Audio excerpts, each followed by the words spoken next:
আসসালামু আলাইকুম। এখন যুগ পাল্টাইছে, নতুন যুগ আসছে। এখন এই নতুন যুগে নতুন কিছু মানুষকে দিচ্ছে। সেটা কি? সেটা হচ্ছে যে ফ্যামিলি কার্ড। ফ্যামিলি কার্ড মানে এক কার্ডে পুরো ফ্যামিলি চলবে। এক কার্ডে পুরো ফ্যামিলি চলবে। নতুন ষড়যন্ত্র, নতুন চাঁদাবাজির চক্র, নতুন নতুনভাবে মানুষকে ফাঁসানোর ফাঁদ এটা। তো পুরো বিষয়টা হচ্ছে যে অনেক আলোচনা করতে গেলে অনেক সময় লাগবে এই পুরো বিষয়টা ক্লিয়ার করতে। তো শর্টকাট হচ্ছে যে আমি কিছু বিষয় হচ্ছে যে আপনাদেরকে তুলে ধরি, আপনাদেরকে জানাই, জেনে রাখেন। এই ফ্যামিলি কার্ড যেটা হচ্ছে যে এখন দিচ্ছে অনেককেই, স্বপ্ন দেখাচ্ছে, সোনালি স্বপ্ন। আহা, কত স্বপ্ন, কত কিছু, যেই স্বপ্ন কখনোই বাস্তবায়ন হবে না।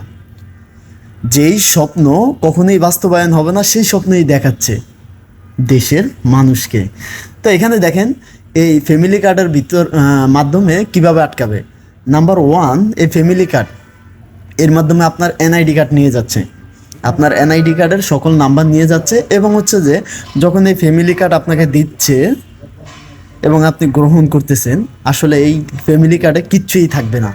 আপনাকে বলা হবে যে নির্বাচনের মানে ভোট দেওয়ার পরে এই ফ্যামিলি কার্ড থেকে আপনি 2,000 টাকা, 3,000 টাকা মাসে তুলতে পারবেন, 5,000 টাকা তুলতে পারবেন, এরকম। কিন্তু দেখবেন নির্বাচনের পরে এখানে কোনো টাকাই থাকবে না। তারপরে এখানে দেখেন নতুন একটা ধান্দাবাজি এই ফ্যামিলি কার্ডে যুক্ত হবে। সেটা হচ্ছে যে যদিও মনে করেন মাসে 500-600 টাকা দেয়, তখন দেখবেন যে এই যে সকল মানুষ এই ফ্যামিলি কার্ড নিছে তাদেরকে বলবে যে এটা লক হয়ে গেছে, এই কার্ডটা লক হয়ে গেছে, এখন এইটা লক সারাইতে 3,000 টাকা লাগবে, লক সারাইতে 5,000 টাকা লাগবে। তো এই মনে করেন দিলেন লক সারাইতে 5,000 টাকা, তারপরের মাসে হচ্ছে যে আপনারা দিল 1,000 টাকা আসলো ফ্যামিলি কার্ডে। এরপরে আরও বিভিন্ন আবার অনেকভাবে যে এটার মেয়াদ বাড়াইতে হবে, ফ্যামিলি কার্ডের মেয়াদ শেষ, মেয়াদ বাড়াইতে হবে। এরপর কত লাগবে? লাগবে 3,000 টাকা, 2,000 টাকা, 1,500 টাকা। এটা হচ্ছে যে যার থেকে যা নিয়ে পারে ওইটাই লাভ। যেমন চোরে চুরি করলে মনে করেন ও 50,000 টাকার মোবাইল যদি 10,000 টাকাও বিক্রি করে, ওইটাই হচ্ছে যে ওর লাভ। ও ওইটা 10,000 না, ওই 50,000 টাকার মোবাইল যদি ও 5,000 টাকা বিক্রি করে, ওই 5,000 টাকাই কিন্তু চোরের লাভ। তো এখন হচ্ছে যে এই যে ফ্যামিলি কার্ড, এই কার্ডের মাধ্যমে হচ্ছে যে কি নতুন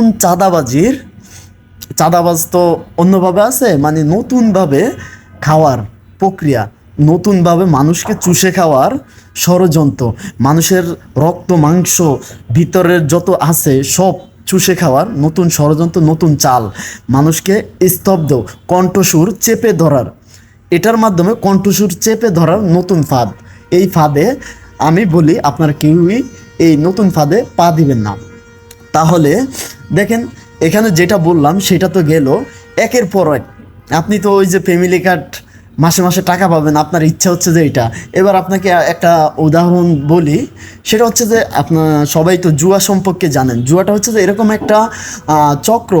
সেটা হচ্ছে যে দেখেন এই জুয়া যারা খেলে তাদেরকে জিজ্ঞেস করলে এটা জানতে পারবেন এবং তাদের থেকে এই বিষয়টা হচ্ছে যে আপনারা ক্লিয়ার হতে পারবেন। যারা জুয়া খেলে প্রথমত তারা 200 টাকা কিংবা 500 টাকা এই টাকা দিয়ে হচ্ছে যে কি তারা জুয়া রানিং করে, এবং রানিং করার পরে তারা হচ্ছে যে এখান থেকে টাকা পায়। যেমন প্রথমে 500 টাকা দিয়ে 1,000 টাকা পায়, 1,000 টাকা দিয়ে 3,000 টাকা পায়, 3,000 টাকা দিয়ে 10,000 টাকা পায়। এখন এইভাবে যখন 5-6 বার, যেমন 10,000 টাকা দিয়ে সে 20,000 পাইলো, 30,000 পাইলো, পাওয়ার পরে এ তো মানে মহা পাগল, একেবারে পাগল হইয়া মনে হয় এইবার তো লাখ লাখ টাকা, 1 লাখ লাগাইলে 2 লাখ পাবে, 3 লাখ লাগাইলে 6 লাখ পাবে, এরকম একটা স্বপ্ন দেখে। তো এইভাবে আস্তে আস্তে স্টেপ স্টেপ উঠতে উঠতে যখন সে 3 লাখ টাকায় উঠা যায়, 3 লাখ টাকা একেবারে জুয়ার ভিতরে ঢুকে যায়, তখন কি, তখন ওই টাকা শেষ, ওই টাকা সে আর পায় না। এখন যতবার দেয় ও হারে। মানে যখন ও প্রথমে 10,000 লাগাইলো, পাইলো 5,000, লাগাইলো 10,000 পাইলো, 15,000 পাইলো, এইভাবে।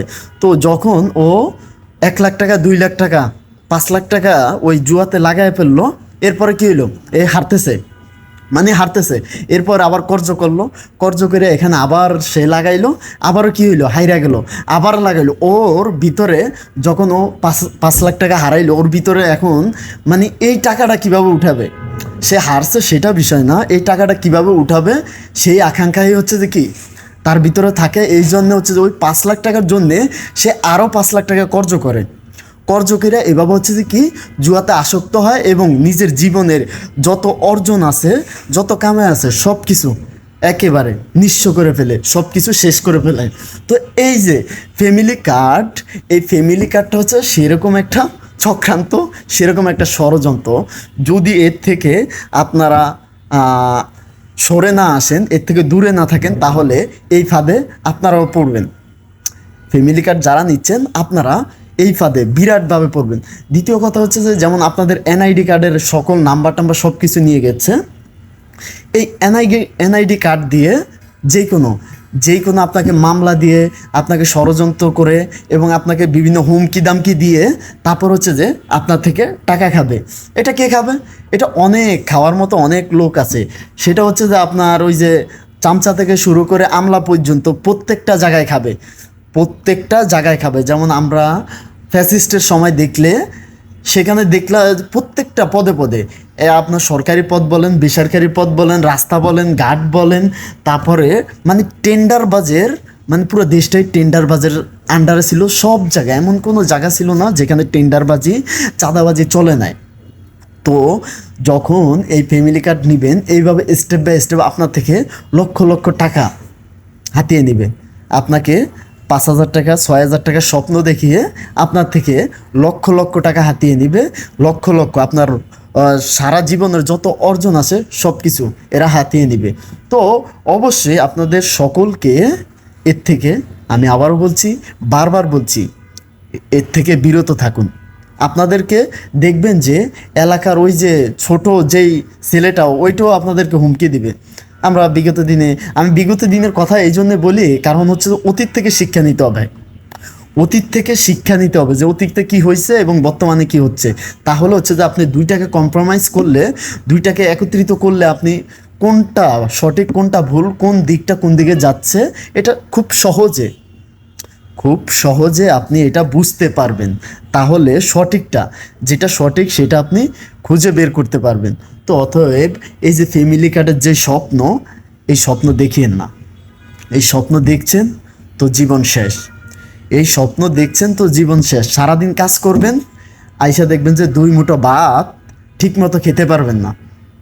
ওই ফ্যামিলি কার্ডের দেনা দিতে দিতে, ওই ফ্যামিলি কার্ডে ঢুকাইতে, মানে আপনার ওই যে জুয়ার কথা বললাম, আপনি যখন 3,000 টাকা দিবেন এটা মানে মেয়াদ বাড়ানোর জন্যে, তখন এইভাবে দেখবে যে একবার পাইছে, আবার দেখা গেছে যে কই লক হয়ে গেছে, আবার মানে পাওয়ার জন্যে। তো এইভাবে হইলে আপনি চিন্তা করবেন যে আমি 3,000 টাকা দিছি, ওইটা তুলি। এই যে জুয়ার যে ব্যাখ্যাটা দিছি, এই সেমভাবে চক্রান্ত। শুধু এই চক্রান্তই না, এটা দিয়ে আরও অনেক ধরনের চক্রান্ত চালাইতে পারবে। এটা দিয়ে যদি আপনার পরিবারকেও, আপনার পুরো পরিবারের যত সদস্য আছে তাদেরকেও আটকে ফেলতে পারবে। তাদেরকেও বিভিন্ন যে আপনার তো অ্যাড্রেসই, আপনার পুরো তথ্যই তো আপনি দিয়ে দিচ্ছেন, আপনি তার বিরুদ্ধে সে যত অন্যায় করুক, যত যাই করুক না কেন, তার বিরুদ্ধে তো আপনি কিছুই বলতে পারবেন না। তার যাকে আপনি এই যে আপনার তথ্য দিচ্ছেন এবং এই যে স্বপ্ন দেখতেছেন সোনালি, এটাকে আমি সোনালি স্বপ্নেও বলে ব্যাখ্যা দিই। সোনালি স্বপ্ন যেটা কখনোই পূরণ হবে না, বরং মারাত্মকভাবে ক্ষতিগ্রস্ত হবেন, যার কোনো ব্যাখ্যা, মানে যতদিন আপনি এই ক্ষতিগ্রস্ত সম্মুখীন হবেন না, এর আগে বুঝতে পারবেন না। তো অতএব যে কোনো জিনিস আগে থেকে সচেতন থাকাটা অত্যন্ত গুরুত্বপূর্ণ, এতটাই গুরুত্বপূর্ণ যার কোনো নাই। অনেক অনেক অনেক গুরুত্বপূর্ণ সতর্ক থাকা। কারণ ষড়যন্ত্র এমনভাবে চালায়। শোনেন, আপনাকে আরেকটা ব্যাখ্যা দিই, সেটা হচ্ছে যে শয়তান মানুষকে ধোঁকা দেয়। সবচেয়ে বেশি জ্ঞানী হচ্ছে যে শয়তান।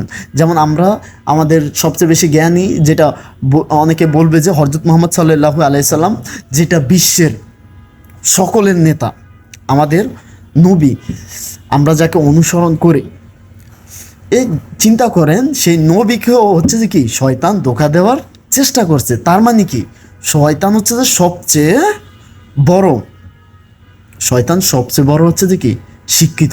তো এই যে শয়তান ধোঁকাবাজ, শিক্ষিত ধোঁকাবাজ, এই শয়তান এমন কাউকে নাই যে ধোঁকা দেয় না। তো এবার চিন্তা করেন যারা হচ্ছে যে এই শয়তানের রূপে, শয়তানের মন মানসিকতা নিয়ে মানুষ রূপে মানুষকে বিভিন্ন টমায় ফালানোর জন্যে, মানুষকে বিভিন্ন টোপে ফালানোর জন্যে, মানুষকে মানুষের ক্ষতি করার জন্যে, মানুষ থেকে সম্পদ লুটে নেওয়ার জন্যে, চুষে নেওয়ার জন্যে যারা হচ্ছে যে এই যে ষড়যন্ত্র চালাচ্ছে, তারা কিন্তু ওই শয়তানের চেয়ে কম না।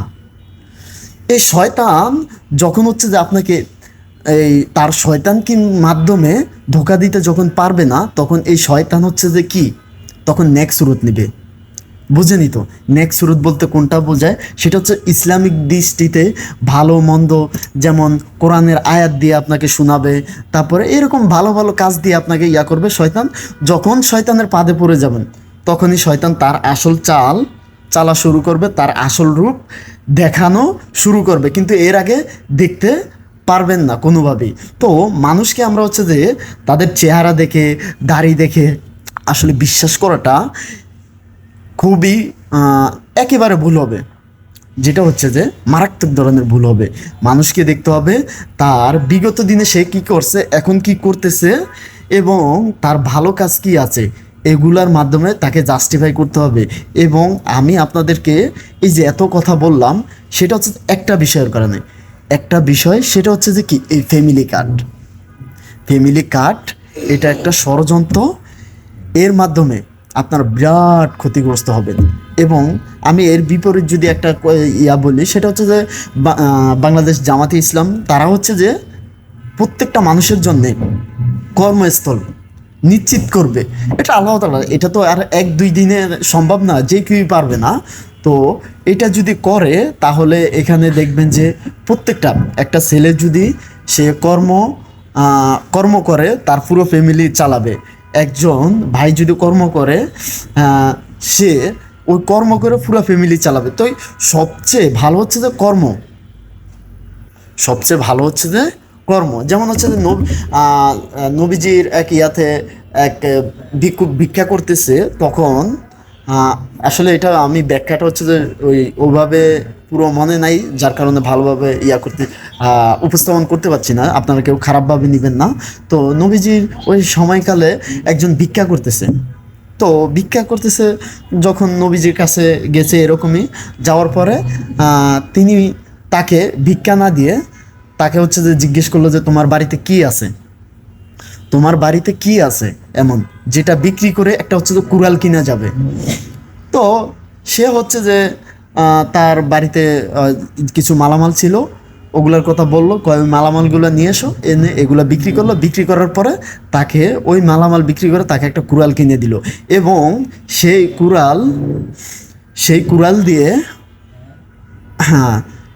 দিয়ে হচ্ছে যে কি, সে জঙ্গল থেকে কাঠ কেটে কি বাজারে বিক্রি করছে, এবং কি তার জীবিকা নির্বাহ ওইটা দিয়ে সে চালিয়ে নিছে। তো চিন্তা করেন, ওইটা দিয়ে তার সঞ্চয় হয়েছে। তো এখানে হচ্ছে যে এই যে কর্মটা হচ্ছে যে সবার আগে কর্মটা। আপনি আরেকটা দিকে যদি চিন্তা করেন, এই যে ফ্যামিলি কার্ডে টাকা দিবে, চিন্তা করেন 18 কোটি মানুষ দেশে, 18 কোটি মানুষ, এই 18 কোটি মানুষকে মনে করেন যদি আপনার 500 টাকা করে দিবে, মনে করেন আপনার অনেকেই তো দেখি যে যেটা দেখা যাচ্ছে যে 5,000-6,000 এরকম, মানে একটা আশ্বাস দিচ্ছে, এরকম একটা স্বপ্ন দেখাচ্ছে। যদি 5,000 টাকা করে দেয়, তাহলে আপনি চিন্তা করেন 18 কোটি মানুষকে 18 কোটি মানুষকে দিতে কত টাকা লাগবে। এই টাকাগুলো তারা কই পাবে, কোথা থেকে আসবে তাদের? এবং এখানে দেখেন, যারা হচ্ছে যে বিগত দিনে বিভিন্ন অনেকের অনেক বয়স হইলে তারা হচ্ছে যে বয়স্ক ভাতা পেত, এবং হচ্ছে যে অনেক আরও নির্যাতিত সমাজে বিভিন্ন মানুষ আছে, তো তারা হচ্ছে যে বিভিন্ন ভাতা পেত। কিন্তু হচ্ছে যে দেখেন, তখন হবে যে এই সকল ভাতা বন্ধ করে দিয়ে সবাইকে সমানভাবে দিবে।